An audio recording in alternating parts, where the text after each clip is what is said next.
भारत के लिए बदले वीटो के नियम। यूनाइटेड नेशन में लगी छठी कुर्सी। भारत बना यूनाइटेड नेशन का स्थायी सदस्य। भारत ने खेला ऐसा खेल कि पांचों देशों ने मिलकर कर डाला। भारत के लिए बड़ा ऐलान। यूनाइटेड नेशन से बाहर गया चीन। अब वीटो की कुर्सी मिलते ही भारत आया बड़े एक्शन में। पाकिस्तान के प्रस्ताव को फाड़ कर दे दिया बड़ा झटका। बौखला गया पूरा अमेरिका। दोस्तों, इस वक्त संयुक्त राष्ट्र महासभा में भारत के वीटो पावर को लेकर के बहुत तेजी से घमासान मच चुका है। अभी तक दुनिया भर के वह तमाम देश जो कभी नहीं चाहते थे कि भारत को वीटो पावर मिले, लेकिन यूनाइटेड नेशन के अंदर भारत ने ऐसा खेल खेल गया कि इन देशों की अचानक सोच इस तरह बदली कि यह सारे देश अब भारत को वीटो पावर मिले। इसके लिए एक बहुत बड़ा मोर्चा इन्होंने खोल दिया है। तो वहीं दूसरी तरफ भारत के लिए वीटो पावर से लड़ने वाले देशों की संख्या बढ़कर के 58 तक पहुंच चुकी है।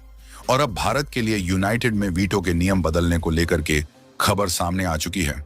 और इस समय भारत को लेकर के G5 देशों ने, जिनमें से 4 यूनाइटेड नेशन के स्थायी वीटो सदस्यता वाले मेंबर हैं, उन्होंने अब इस मामले को लेकर के भारत का समर्थन कर दिया है।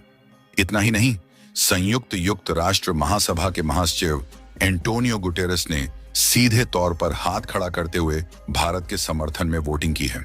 तो वहीं यूनाइटेड नेशन महासभा के अध्यक्ष फिलेमन यांग ने भी भारत के वीटो सदस्यता को लेकर के अपना समर्थन और पेपर साइन कर दिए हैं। इस वक्त बहुत बड़ी अपडेट सामने आ रही है। वहीं दूसरी तरफ भारत ने पाकिस्तान के पेपर्स को यूनाइटेड नेशन के अंदर ही भाड़ दिया है। और इस खबर के आने के बाद से दुनिया भर के देशों में हड़कंप मच चुका है, क्योंकि भारत ने वह कदम उठाया है जिसको लेकर के अब तक दुनिया के देश डर रहे थे। अब भारत वह करने जा रहा है यूनाइटेड नेशन में जिसको लेकर के यूरोप, चीन और कनाडा पूरी तरह से टूट चुके हैं। और अमेरिका का पूरा साथ अब भारत को मिल चुका है। और इस खबर के बाद से ही चीन की हालत खराब हो चुकी है। और चीन ने इस पूरे उलटफेर के बीच यूनाइटेड नेशन में वॉकआउट किया है। और भारत को लेकर जो चीन विरोध कर रहा है, अपनी वीटो पावर पर इतना उछल रहा है, अब किसी देश ने उसके वीटो पावर को मान्यता नहीं दी है, जिसकी वजह से चीन का वीटो पूरी तरह से फेल हो चुका है। और चीन का यह आखिरी दांव भी उसके हाथ से पूरी तरह से जा चुका है, क्योंकि अब भारत यूनाइटेड नेशन का परमानेंट मेंबर बनने जा रहा है, जिसको लेकर के अब सबसे अहम देशों ने समर्थन दे दिया है। और अब भारत को वीटो की भी पावर मिलने वाली है। जी हाँ दोस्तों, यूनाइटेड नेशन में भारत ने इतिहास रच दिया है। उन विरोधी देशों के गाल पर तमाचा मार दिया है जो भारत को हमेशा ललकारते हुए आ रहे हैं कि आपको यूनाइटेड नेशन में परमानेंट मेंबर कभी नहीं बनाया जाएगा। यूनाइटेड नेशन में 5 कुर्सियां ही हैं, तो 5 कुर्सी ही रहेगी। छठी कुर्सी कभी उसमें शामिल नहीं होगी।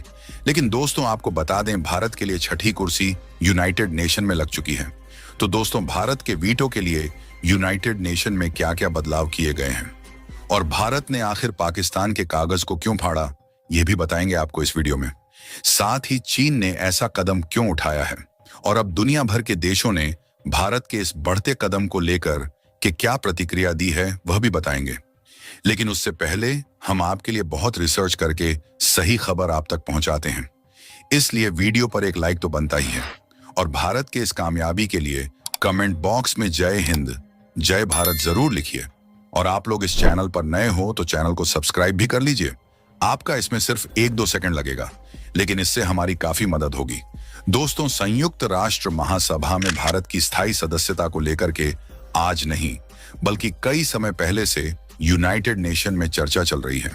और जब भी चर्चा उठती है तो चीन इस बारे में अपना वीटो लगा करके भारत के इस स्थायी सदस्यता को रोक देता था। इतना ही नहीं, अमेरिका, रूस और दुनिया के कई देशों ने भारत का समर्थन किया, लेकिन हर बार चीन ने अपने वीटो का गलत इस्तेमाल करके भारत के विरोध में खड़ा हो जाता था। लेकिन अब संयुक्त राष्ट्र महासभा का पूरा सिनेरियो बदल चुका है। भारत के लिए छठी कुर्सी यूनाइटेड नेशन में लगाने के लिए कई बड़े बदलाव किए जा रहे हैं। देखा जाए तो भारत ने यूनाइटेड नेशन के हर देश को अपने चंगुल में ले लिया है। भारत जो चाह रहा है वही हो रहा है। इससे चीन को मिर्ची लग रही है। इस समय भारत वह कर रहा है जो यूनाइटेड नेशन का परमानेंट मेंबर होने के बावजूद चीन नहीं कर पा रहा था, क्योंकि यूनाइटेड नेशन के अंदर भारत को लाने के लिए वीटो के नियम ही बदल दिए गए हैं। यानी कि अब तक कोई एक देश वीटो लगा देता था तो वह प्रस्ताव नहीं पास होता था, लेकिन अब भारत के लिए इस पूरे नियम को बदल दिया गया है। बता दें कि इस पूरे नियम को बदलने में कोई और नहीं बल्कि संयुक्त राष्ट्र महासभा के अध्यक्ष फिलेमन यांग और साथ ही साथ संयुक्त राष्ट्र महासभा के महासचिव एंटोनियो गुटेरेस का हाथ है। यूनाइटेड नेशन महासभा के अध्यक्ष फिलेमन यांग का कहना है कि आने वाले 80वें सत्र की जो उच्च स्तरीय चर्चा 24 से 30 सितंबर को होगी, उसमें दुनिया के कई देश पार्टिसिपेट करने वाले हैं और अब तक इसमें भारत को सदस्य राष्ट्रों के तौर पर बुलाया जाता था। लेकिन अब वह वक्त आ गया है जब भारत को स्थायी सदस्य के रूप में घोषित किया जा रहा है। उन्होंने यह भी कहा कि भारत के पास अब वीटो पावर भी होने वाली है और इतना ही नहीं, यहां तक कि भारत के वीटो पावर का जो वैल्यू है, यानी कि एक्चुअल में उसका जो परसेंटेज होगा, वह बाकी सदस्यों की तुलना में काफी ज्यादा होने वाला है।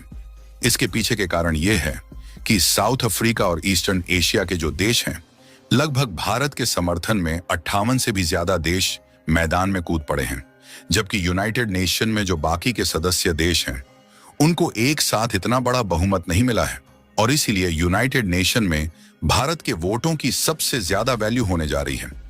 बता दें कि भारत के समर्थन में उतरते हुए साउथ अफ्रीका ने कहा कि भले ही साउथ अफ्रीका इसमें स्थायी मेंबर ना बने, लेकिन अगर भारत इसमें स्थायी मेंबर बनता है तो इसके साथ ही साउथ अफ्रीका की बातों को रखने के लिए सबसे अहम दावेदार के रूप में भारत आ जाएगा। अब आप समझ सकते हैं कि भारत पर कितने देशों का भरोसा टिका हुआ है। साउथ अफ्रीका सहित पूरे अफ्रीका कॉन्टिनेंट के देश भारत पर अपना विश्वास जताते हैं।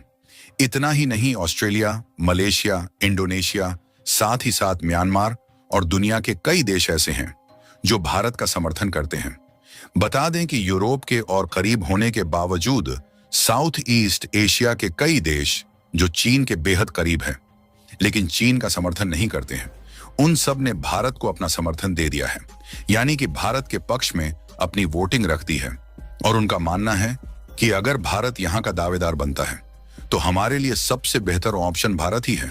अब आप समझ सकते हैं कि भारत कितने देशों का मसीहा बन चुका है और अगर भारत यूनाइटेड नेशन में अपनी दावेदारी रख चुका है तो इसका मतलब अब भारत ने अपने पैर टिका लिए हैं।